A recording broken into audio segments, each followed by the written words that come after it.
よし、食った、ほら食った。おお、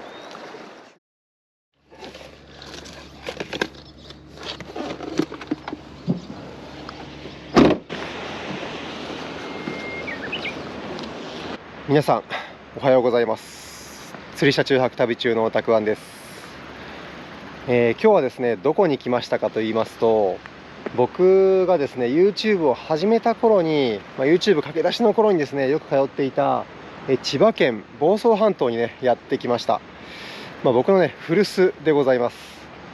でこちらですね、今日は何をやろうかなって考えてたんですけど、最近結構北海道でねサクラマスをやったりとか、ちょっとハードな釣りが多かったんで、手軽な釣りをやって、釣りを楽しんでみようかなと思います。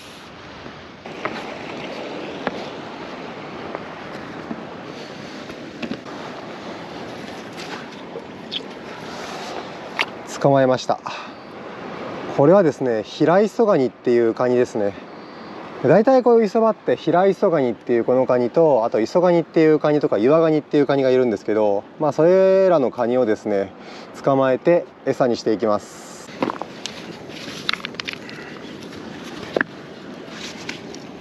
こっちが磯ガニかな、岩ガニかな。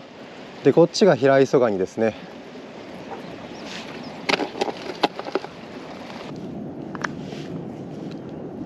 お、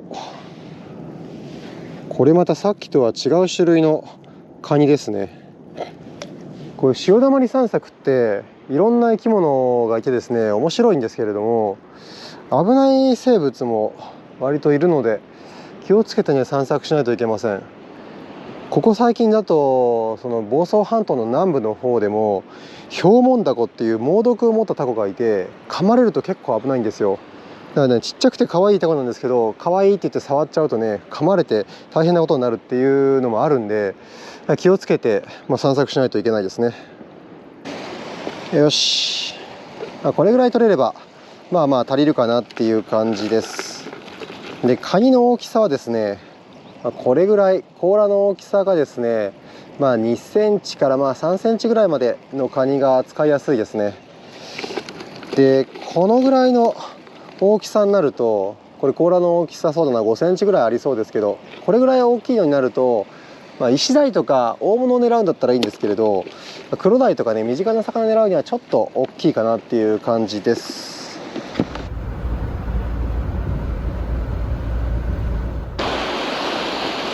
よし、じゃあまずはこの砂浜でやってみましょうか。砂浜は砂浜でもこういうふうにね砂浜の中に岩場があるところです。広い砂浜の中でこうやって一箇所だけ岩場があるところっていうのは、海藻が生えてたりとかカニとかね貝がたくさんいて、でそういうのを食べにね魚が集まってきます。なので結構砂浜の中にある岩場っていうのはいいポイントになるんですよ。では取ってきたカニをこういうね小さめのジグヘッドにつけます。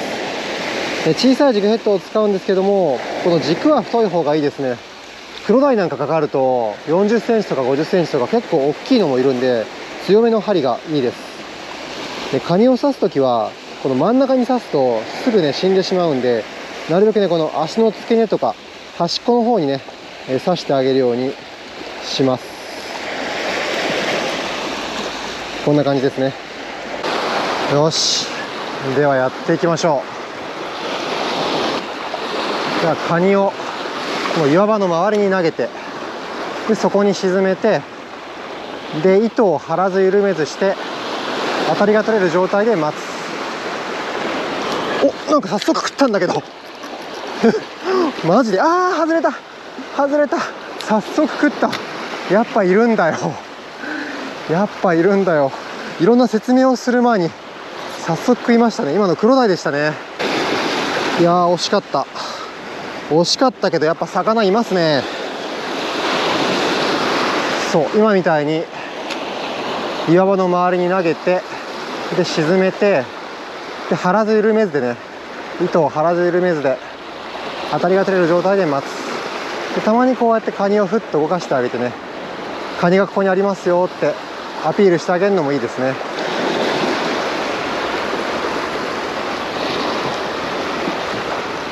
なんか釣れた。フグだ。フグもいるんですが、フグもいるんですけど、カニはね殻が硬いんでフグにねあんま餌を取られにくいんですよ。全然ねこう近い距離でもいるし、水深がね浅くても全然入ってきます。僕の経験上だとそうだな、水深50センチもあれば入ってきますね。ただクロダイは結構警戒心が高いので、その水深が浅すぎてこっちの姿を見られてしまうと全然食わなくなってしまうので、まあ1メーターぐらいは水深あってほしいかな。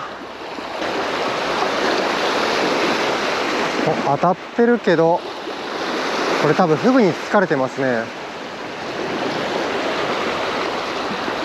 フグに疲れてもカニならいけるかなと思ったけど、結構でっかいフグがいるみたいでなんか食われてますね。もしかしたらクロダイかもしれないけれど、ほらここがね欠けちゃってますね。新しいカニをつけてどんどん探っていきましょ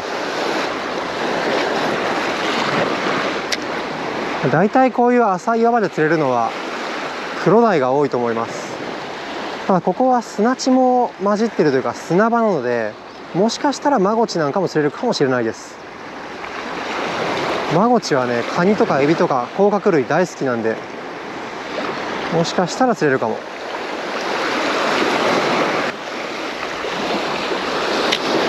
でこの竿とかリールは、まあ、普段使ってるシーバスロッドとかエギングロッドとかで全然いいと思います。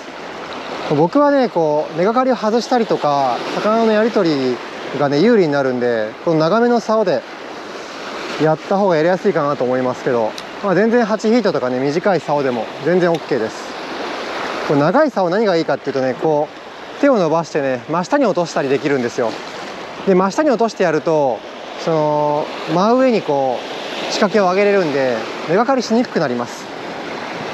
やっぱねこう横方向にというか引っ張ると根がかりしやすくなりますから、できるだけねこう仕掛けを上げるときはこう上方向に引っ張れるように長い竿の方が釣りはしやすいと思います。でこの釣りって釣りをするタイミングも結構大事で、干潮というか下げてる状態から満ちてくる時がいいですね。というのもこの潮が引くとこういう岩場が露出するじゃないですか。空中に出るじゃないですか。でそれがですね潮が満ちてくると水中にこう岩が沈んでいくじゃないですか。でその時に一緒にねクロダイもその岩の周りにですね集まってきて、カニとかね海藻とかそういうものを食べに来るっていう感じなんで、こう満ちてくる時が狙い目ですね。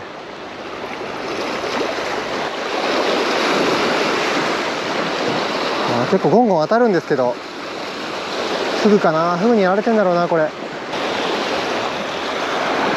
やっぱ足をねフグに持っていかれるんですよね。でこの足切られたぐらいだったらいいんですけど、この甲羅がね割られたとか甲羅がかじられたとかってなるとクロダイの食いも悪くなっちゃうんで交換してあげた方がいいですね。ジグヘッドの重さをですねちょっと軽くしてみました。軽い方がふわーっとこうナチュラルに誘えるのと、あと軽い方が根がかりしにくいので根がかりしにくいのに変えてみます。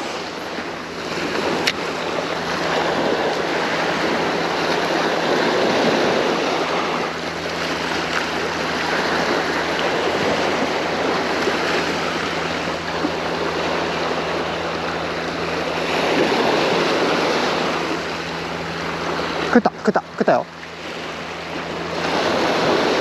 ああ餌取られたか。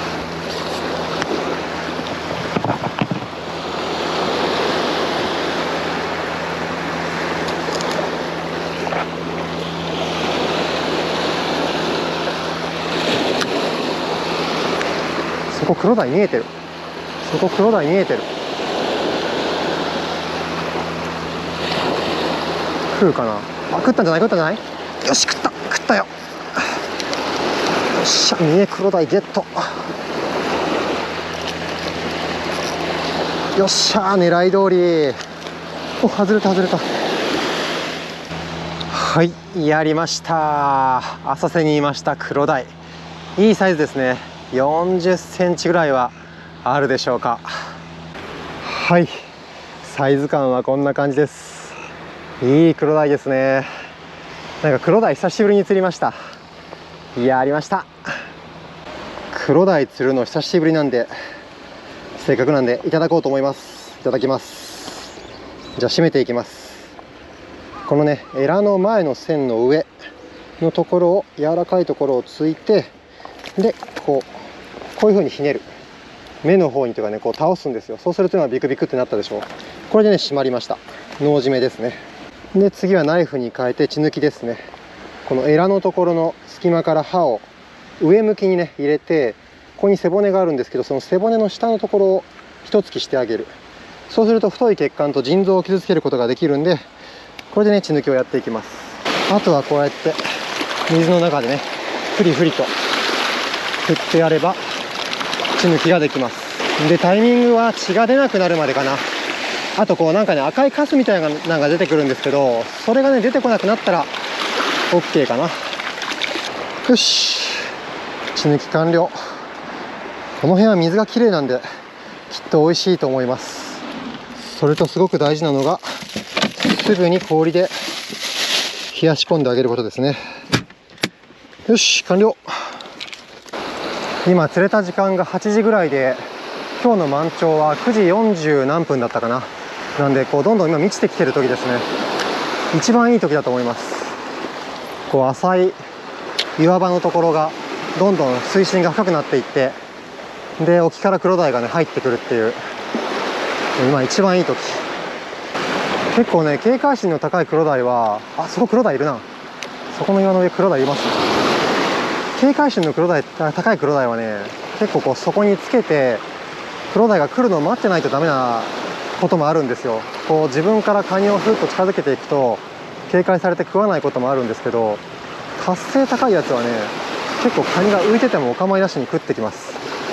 あそこにいたやつは結構警戒心高いのか、カニをスーッと近づけていったら逃げていっちゃいましたね。警戒心高いやつを釣ろうと思ったら、クロダイがこう回ってきそうなところでじっと待つっていうのもありですね。こう不自然に動かすと見切られてしまうというか、怪しまれてしまって食わないんですよ。魚も浅いところにね来たいんですよ、餌を食うために。というのもやっぱ浅いところの方が餌が豊富です。カニとか貝とかね、やっぱこういう浅い岩場にいることが多いですから、そういうところに行きたいんだけれども水深がないと入ってこれない。だからこう満ちてくる時に一緒に入ってくるっていう、そういう感じですね。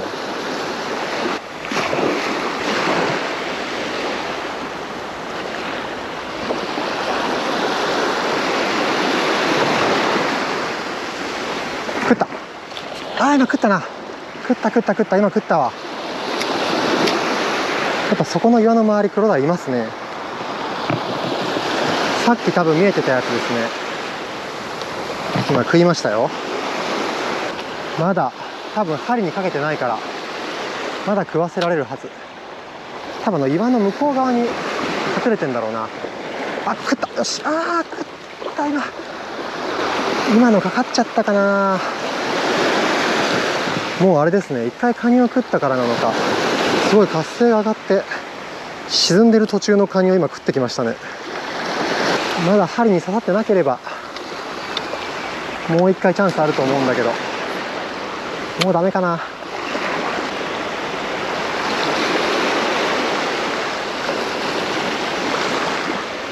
よし、食った。ほら食った。やっぱいるんだよな。よっしゃー。はい、やりました。2匹目。このクロダイもなかなかいいクロダイですね。クロダイはね歯がいかついんですよ。ほらすごい歯でしょ。これでね貝とかカニとかをバリバリ砕いて食べるんですよ。だからね魚扱う時は絶対このグリップを使って、この指とかね、ブラックバス持つみたいに指とか絶対にこう入れてね持たないようにしないと危ないですね。今食べる分は1匹あれば十分なんで、この子は逃がしてあげようと思います。おそっちじゃないよ。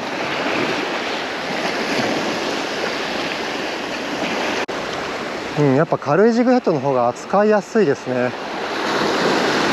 こうそこに沈めておいて、カニをつけてそこに沈めておいてると海底でねこうゆらゆらっと漂うぐらいで、それぐらいの重さが一番根がかりしにくい。まあ水深にもよるんで、あ、今食ったな、多分ふって軽くなってカニがなくなりました。今のは多分クロダイのあたりです。まあその根がかりしにくい重さっていうのは水深とかね波の状態とかにもよるんで、まあ、その時に合わせて使い分けるっていう感じかな。だいたい 2g から、そうだな、重くても 5g ぐらいまでかな。僕はそれぐらいの重さを使うようにしてます。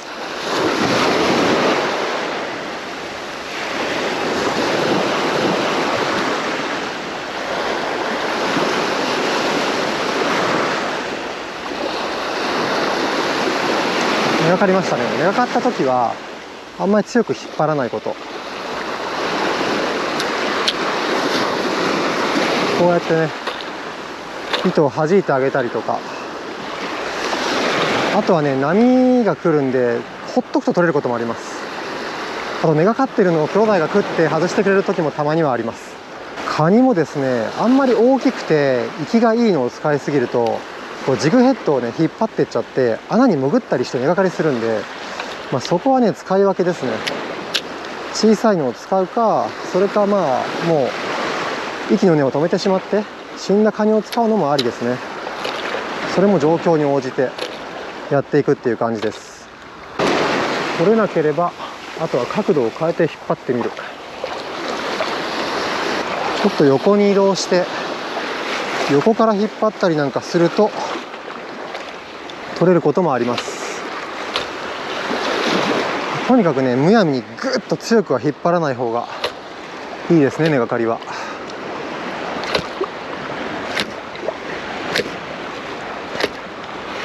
ほら外れた。横から引っ張ったらこの通り外れました。根がかりはこう強く引っ張ってしまうと針先もなまりますし、ソフトにねふわふわっとやって外してあげるのがいいですね。これ砂地のちょっと水深のあるところを見ると分かるんですけど、この辺りの海域にしては若干水濁ってるんですよ。で波もねちょっとだけあります。昨日ですねすごい風が強くてザバザバだったんですよ。だからちょっと濁ってるんだと思うんですけれど、これぐらいの雰囲気の時がクロダイは一番釣れる気がします。ちょっと濁ってる、で波っ気がある、でベタなぎでねその波がなくて水が澄んでる時っていうのは結構ね警戒しちゃって釣りにくいです。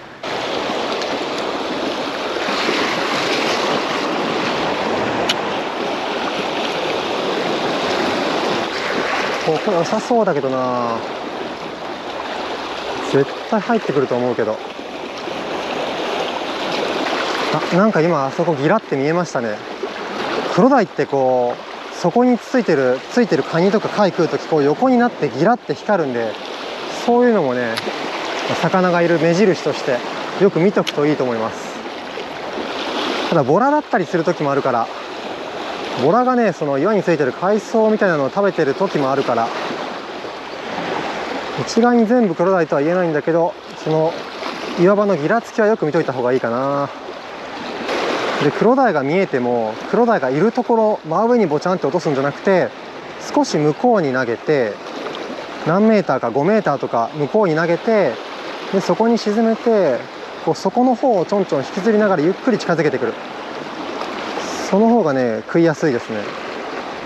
やっぱこうスーッと泳がせて寄せたりとか、あとはボチャンって真上に落としちゃうとクロダイ警戒して逃げちゃいますね。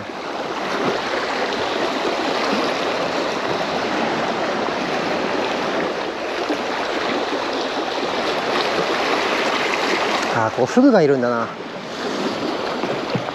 でフグとクロダイの当たりの見分け方は、まあ、クロダイの方がねガツッと強い当たりが出ることもあるんですけど、出ない時もあるんで難しいですね。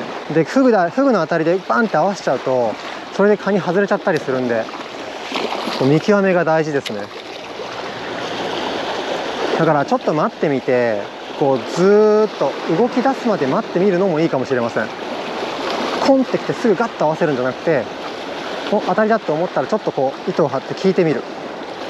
それでねこうクロダイだったらずーっとね持っていきますから、そこから合わせてもいいと思います。ただまあね、もうすぐね離しちゃうクロダイもいるから即合わせないといけない子もいたりして、その来た、今食ってた、食ってた、今クロダイでしたね。いやー惜しい。そうなんですよ、その駆け引きが面白いんですよ。結構個体によって全然こう当たりの出方が違うんで、その当たりの駆け引きが面白いのがこの釣り。でもやっぱいたな、やっぱいたよな、ここはやっぱいいよな。まあフグが多いなって思った時はちょっと大きめのカニを使うと、フグはねもうその硬い殻に太刀打ちできなくなるので、それもありですね。いやー面白いですね、この釣り。やっぱ面白い。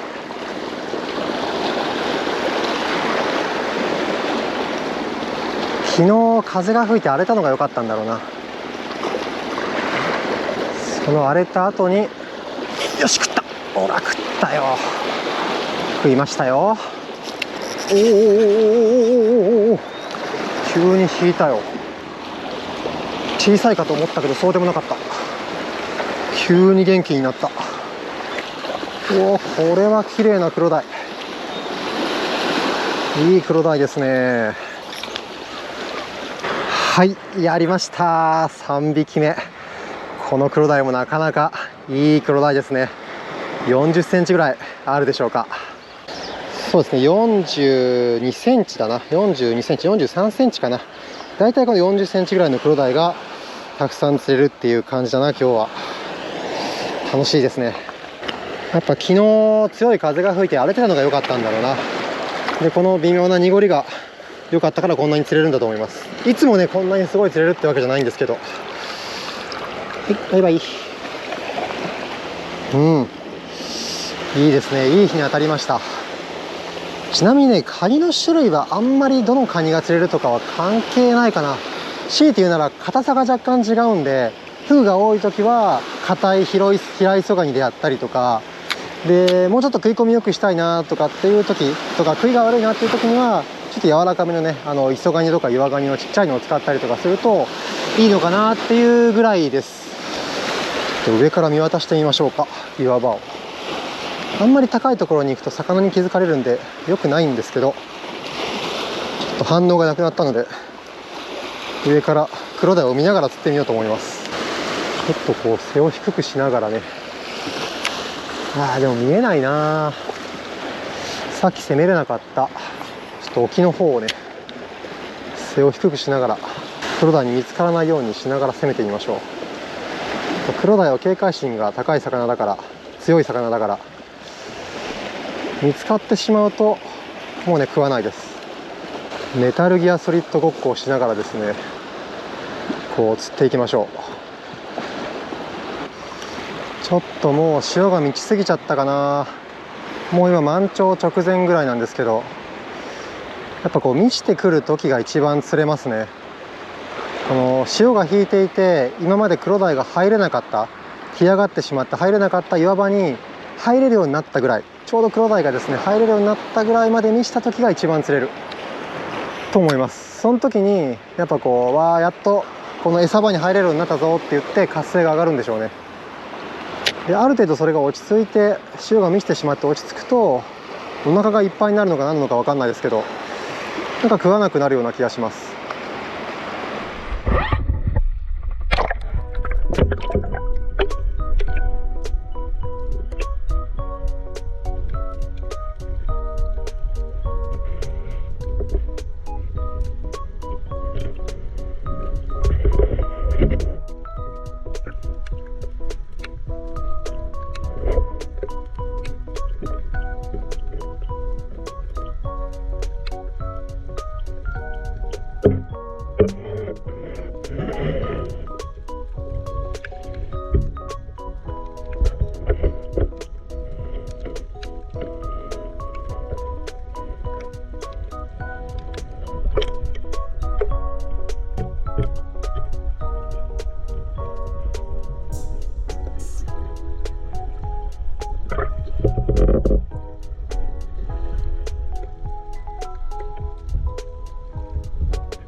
これ上からは見えないけど、こんなに魚いるんだな。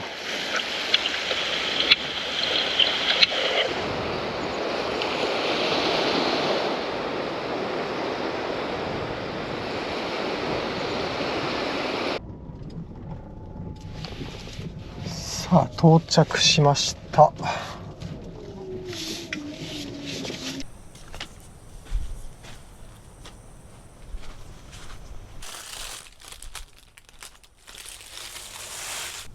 よし。では今日はね、下処理だけしちゃいましょうか。こちらの温故知新にはですね、津本さんから究極の血抜きのセットを提供いただいてるんで、せっかくなんで究極の血抜きもね、やっておこうと思います。ということで、尻尾をですね、皮1枚残して落とす。そしたらこの継ぎ手をつけて、でこのノズルをつけて、よし、これでね、この露出した骨の中に通していきます。こうやって水を、こうやってノズルをね当ててやってあげればいいんですけど、この身に張りが出てきたら中にねこう水が回ってる証拠だって言ってましたけど、津本さんみたいにはいきませんね。津本さんがやるとこっからねこう神経が水と一緒にピルルルって出てきたりするんですけど、そんな風にはならないのでうまくできてないのかもしれません。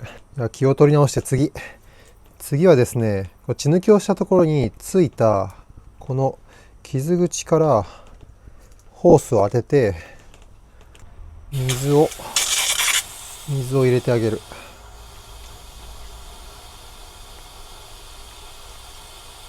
そうするとね、身がピンピンと張ってくるんで、これでいいのかな。身はね、ピンピンと張りましたね。かなり張りが出ました。ただ、あんまやりすぎるとこう血管が破裂したりもするらしいから、これもさじ加減があるらしいんですけど、これも津本さんみたいにはこっからは血が出たりはしませんね。よし、ではお腹を開いて内臓とかエラとか出しておきましょう。うわ、なんかこれ肝臓ですかね。肝臓がすごい色してるんですけど、なんか赤くない黒いんですけど大丈夫なんですかねこれ。はい、今からですね胃袋の中身をチェックしますので、苦手な方は飛ばしてください。いきますよ。じゃん。これがね胃袋の中身でした。カニとか、あとはこれは多分ねウニだな。ウニ食べるんですね、イシダイと同じような感じで。ウニのトゲとかカニの残骸とか、あとは貝殻ですね。これ意外かな。貝殻が入ってますね。あとこれはヤドカリかもしれないですね。これはとにかくねその甲殻類系を食べてますね。この腎臓掃除は津本さんからこれまた提供いただきましたシャカシャカ棒でね取っていきます。絶妙の硬さですごいね綺麗に取れるんですよ。このクロダイはなんか骨が異常にボコボコしてて綺麗にしにくかったんですけど、こんなもんでしょう。じゃああとはね少し立てかけておいて中に入った水を抜いて、でペーパーでねくるんで、氷水の中につけて寝かせます。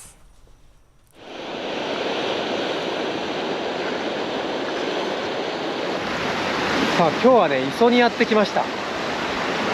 まだこれカニが残ってるので、この磯場でもねカニを餌にした釣りをねやってみようと思います。仕掛けなんですけど、竿とかリールはそのままで、糸だけね太いものが巻いてあるスプールに変えてきました。で、リーダーもね磯の大物用にかなり太くしてあって、でこの仕掛けジグヘッドもですね重くて大物に対応できるものに変えてあります。ここはね外洋に面した磯場なんで流れも速いし水深もあるんで、これぐらいやっぱ重さがないと沈まないんじゃないかなと思います。でこれにねカニをつけて、ちょっと最初なんでね大きいカニをつけてやってみようと思います。でまだ最初なんでねこう匂いで魚寄ってきてほしいんで、ちょっとこう砕いて匂いがね出やすくしてやっておきましょう。これでねエキスが出るはずですから。よし、ではやっていきましょう。前にある磯場の周りには魚ついてそうなんで、周りを狙ってみましょう。釣り方はそこまで沈めて、結構深いですね。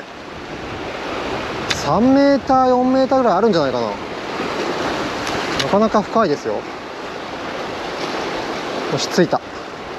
じゃああとはね、当たりが取れるように張らず緩めずでコントロールするだけです。で、当たりを待つと。房総半島南部はですね、イシダイが釣れるんで、イシダイを夢見てやってみてるっていう感じではあるんですけど、まあね、この房総半島のジーソっていうのは激戦区なんで、そう簡単には釣れないんだろうな。あと多分この辺りって水深が浅いし、イシダイ狙う人は割とどうなんだろうな、大きい磯とかで渡船で行って釣ったりするのかな。その辺の事情はあんま詳しくないんですけど、多分ね、そう簡単に釣れるものではないと思います。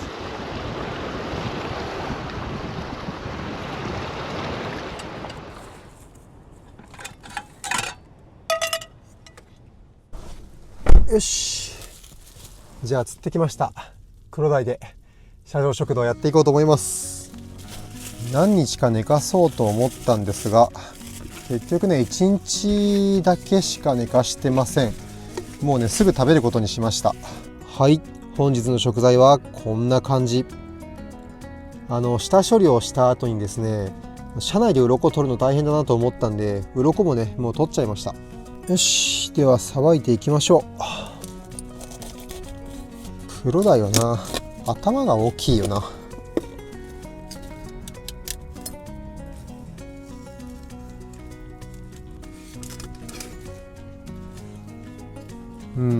油はなさそう。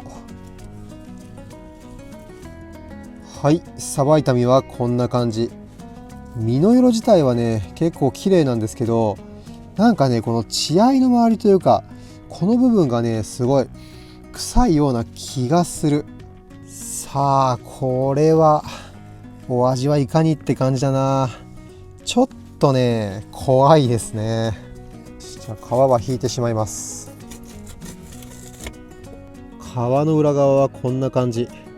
綺麗ですけれど、触った感じ油は全然乗ってないです。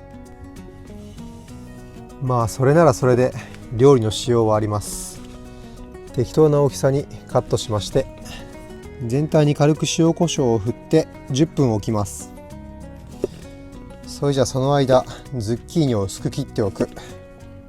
魚は水分が出るので拭き取る。そしたら全体に小麦粉をまぶす。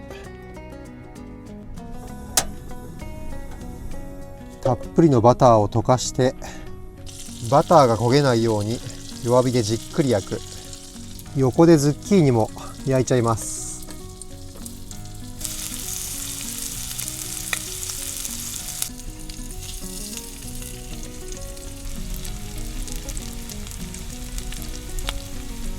魚に火が通ったら盛り付けて、でこちらにねポン酢を入れる。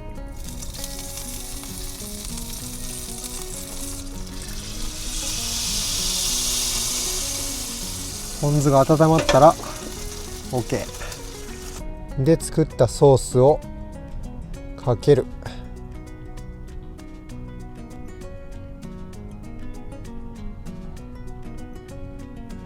美味しいかわかんないですけど、皮は湯引きにしてみましょう。よし、30秒ぐらい茹でたら冷たい水でさっと引き締める。じゃあ水気を切って食べやすい大きさにカットする。ポン酢をかけて薬味のネギを散らせば完成。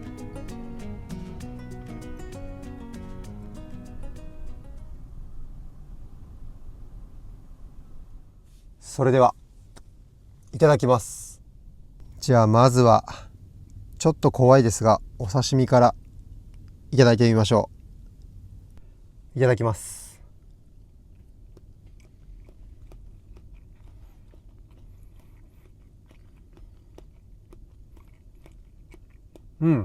すごい脂が乗ってて美味しいっていうわけではないですけれど、臭みは特にないですね。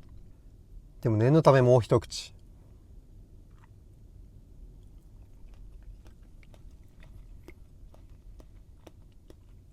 普通に美味しいわ。で、油全くないかと思ったけど、皮目のところに若干油があるみたいで、醤油にね、油浮いてますね。だからね、全然ダメなまずい個体っていうわけではない。臭いのを心配してましたが、全然ね、美味しいです。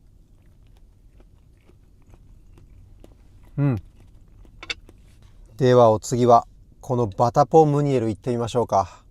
ソースをたっぷりつけて、いただきます。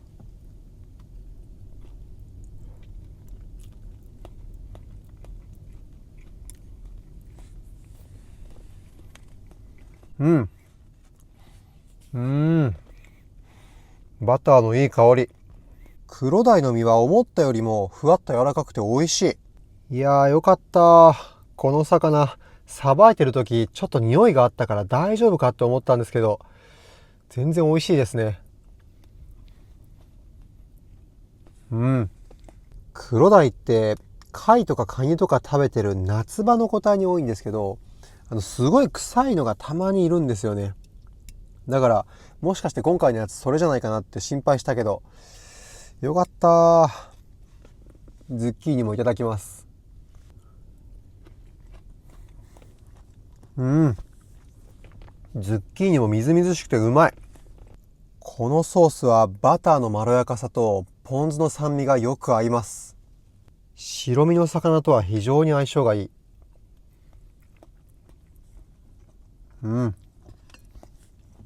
本日のお供はこちら。南房総の夏みかんを使ったクラフトチューハイです。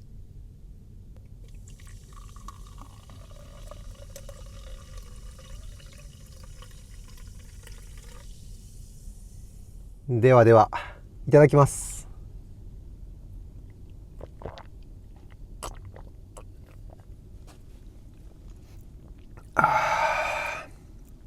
うまい。みかんの果汁感があってすごい爽やかな味わいです。そしてみかんの皮独特のその苦味みたいなのもあって、それがねいい感じで調和が取れててすごい美味しいです。グラスに入れてお酒の色とかを楽しみながら飲むのもいいんですけれど、この瓶から直接飲むってのもまたいいですよね。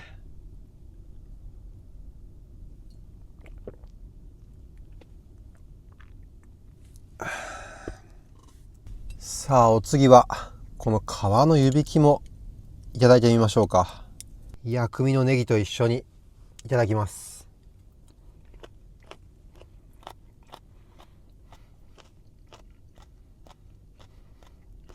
うまい。ひょっとすると皮は臭いかなって思ったんですけど、全然臭くないです。コリコリした食感で、これめちゃくちゃうまいです。こりゃいいや。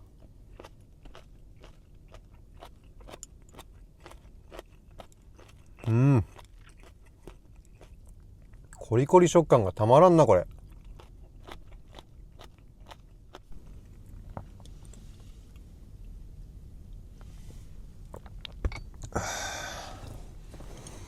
なかなかに満足感の高い食事だ。